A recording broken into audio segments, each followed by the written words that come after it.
Hello, my fellow friends. I'm Sarah Hovsepian, and I'm constantly on this quest to seek better methods and tools to grow successful projects, teams, and even ourselves, especially in this rapidly evolving COVID-19 era. Whether you're wondering if there's a better way to study for NCARB's ARE exam, stuck on a concept, or just feeling lost with where to begin, that's why I created this channel series. I take hard-to-explain topics and explain them simply. The intent is to connect these topics to real-world architecture and business and engineering, so you can use it to add value in the real world. Stick around. I think you're going to find massive value in this video.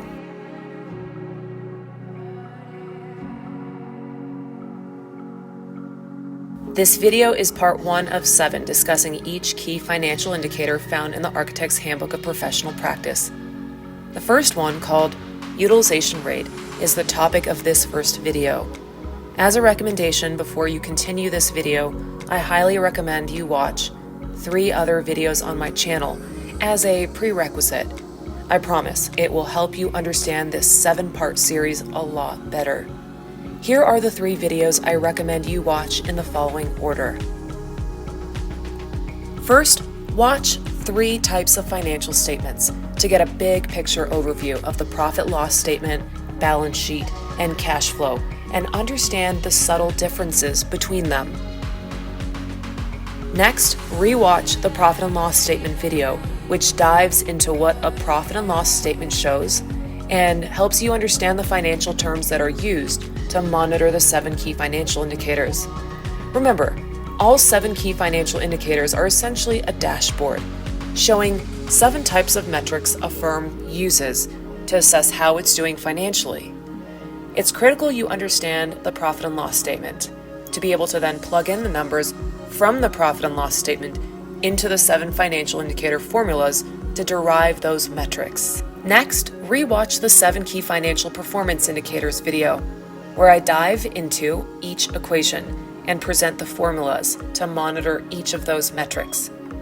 This video is still pretty high level in my opinion, and is meant to introduce all 7 key indicators, the definition, formula, and target range, sort of like an introduction. And if you have already watched all 3 videos and you're here, then fantastic, you're in the right place. This video is part 1 of a 7-part series, which is meant to be a deep dive into each key financial indicator, starting with the utilization rate.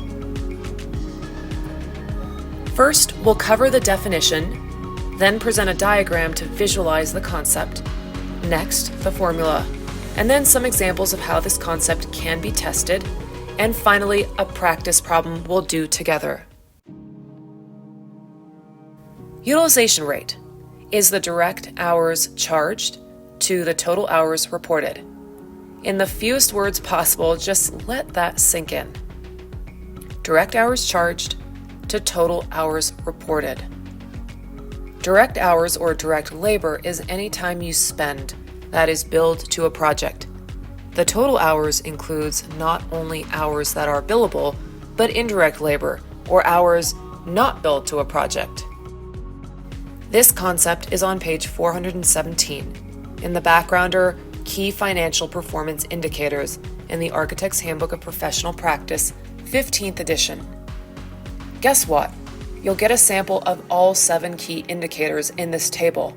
I highly recommend you read this table and also understand it in depth. Let's dissect this definition and visualize it. With something to write with, redraw this diagram you see here on the screen as I explain it. If you can learn this diagram, then understanding all 7 key financial indicators will be very easy. This stacked diagram is basically a profit and loss statement divided into the various sections. Section 1 includes all reimbursable and non-reimbursable expenses along with consultant fees. Section 2 is the direct category, direct labor and direct expenses. Section 3 is the indirect category, indirect labor and indirect expenses. And Section 4 is profit, I've drawn this so many times in so many different ways that it's now very easy for me to remember, and I recommend you do the same. So, which financial terms are used from this profit and loss statement diagram to calculate the utilization rate? First, we take direct labor, all the hours your team or you or the firm spent in hours, anything that is billable to a project. That's the yellow box for 2A, DL, direct labor in the numerator. Divide direct labor by the sum of direct labor plus the indirect labor, the yellow box and the green box. Multiply this ratio by 100 and you derive the utilization rate as a percentage. Let's see the math formula again. Utilization rate measures how much billable time is divided by the total time you worked. Direct labor divided by direct plus indirect. Let's look at how NCARB may test you on the ARE exam on this very concept. And this is simply an exercise that we can do to familiarize ourselves with all the different ways a concept can be applied in an exam setting, whether you've taken the exam or not. And for those of you who have taken the exam, as we know, the NCARB model rules of conduct and the NCARB rules in general state that we're not allowed to talk about or share anything from the exam. So we're not sharing anything from the exam, but what follows is meant to be not a comprehensive, but a thought exercise to prompt you to do the same. And by doing this, you'll optimally be prepared to answer any question that involves the utilization rate. You may be given what an employee worked on over the course of a day or week and the hours spent on each task. The goal is to find the utilization rate of that employee over a period of time. This is probably the most straightforward way to ask the question and requires that you understand what types of tasks are considered billable versus non-billable. Once you tally up the hours for billable and hours for non-billable, simply plug it into the utilization rate formula. Stay to the next section of this video to practice finding your own utilization rate shortly. Another way the utilization rate may be tested is a derivation of this first example, but this time in dollars. You may be given the labor hours spent in dollars over the course of a day or week, and the dollars spent on each task. The goal here is to find the utilization rate of that employee or team over some period of time. You would have to know what is considered direct labor dollars versus non-direct labor dollars. Then plug into the utilization rate formula. Pause the video and think about this. Derive your own examples based on this concept. And yet another way to understand utilization rate is to get familiar with all the financial terms related to utilization rate. In architecture, it's sort of like creating an adjacency diagram to understand how spaces relate to one another. With financial terms, learn the adjacencies or the relationships between utilization rate and other financial terms. For example, how does hourly rate relate to billing rate? How does utilization rate relate to direct labor in hours and dollars? What does total labor in dollars and hours mean? So whenever you encounter new information, try to reverse engineer the problem to see how the numbers are derived. Let's practice. Using a calculator, see if you can intuitively understand how each number in the columns relate to one another in this table shown. Use basic addition, multiplication, and division to reverse engineer some of these numbers. For example, notice direct labor in dollars added to indirect labor in dollars equals total labor in dollars. Or notice how total billable yearly of $185,127.28 divided by the employee billing rate of $104.71 equals 1,768 direct labor hours. Get really comfortable with this table and how the numbers relate. Next, let's practice filling in the data where the following fields are missing in this new table. In this problem, what's given is the net multiplier of 2.8, the hourly rate of $31.73 for that employee, and a utilization rate of 75%. First, take the utilization rate of 75% and multiply it by the total labor hours in a year, or 2,080 hours. That's the number of work hours in a year. which yields 1,560 direct labor hours billed to a project. Then, subtract 1,560 from 2,080 to get the indirect labor hours of 520. Remember, direct labor plus indirect labor is equal to total labor. Next, the problem already provides the hourly rate of the employee, which is their take-home hourly salary. Multiply the hourly rate of $31.73 by the direct labor hours of 1,560 hours, which equals $49,498.80 of direct labor. Do the same with indirect labor.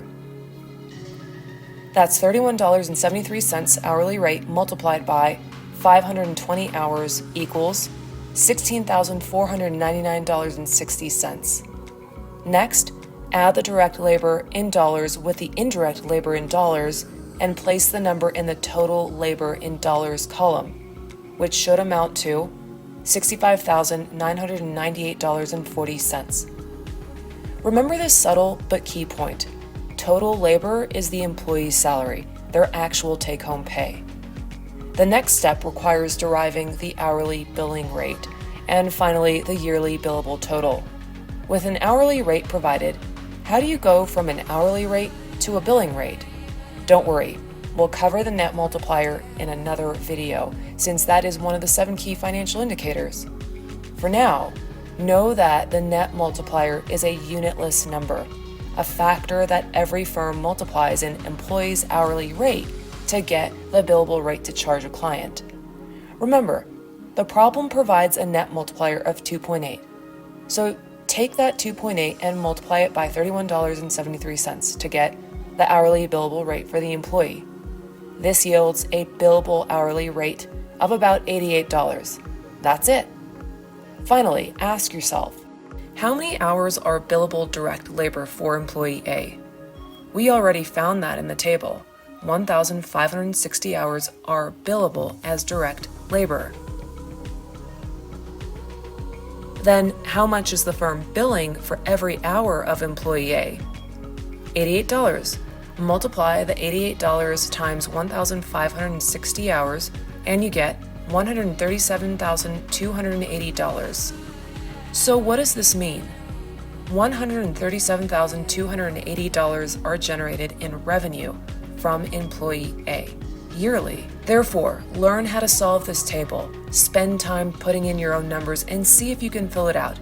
This will fill the gap in your knowledge on how to solve any type of utilization rate problem. The final example I want to provide that may be a method of testing you on the utilization rate concept is the following. You may be given the staff utilization rates from various departments in a firm or from a team. It's important, even in the real world, to understand how to use employee utilization rates to pick the best employee fit for the task. And often, where utilization rate comes into play is evaluating not only which employee is most qualified for the task, but how available are they? Just because they have the skills doesn't mean they're necessarily available to do the task. So understand how utilization rate comes into play here. Often, the person with a lower utilization rate and higher qualifications is better suited for a task, since it means their time is available to shift to more billable work, and usually their administrative tasks are offloaded to somebody with a lower billable rate. Well, congratulations, you made it to the end of the video, almost. If you believe it added value, please give it a thumbs up and drop a comment below letting me know your feedback. I massively appreciate it. And before I forget, for a day I tracked everything I did from the moment that I got to work to the moment I left. Want to know what my utilization rate was? Click here on my next video to see how I tracked my time in a software called Smartsheets and how I optimized my work the very next day to raise my utilization rate. This is the practice problem for this portion of the video. Wishing you success, and don't forget to click on the video. See you there.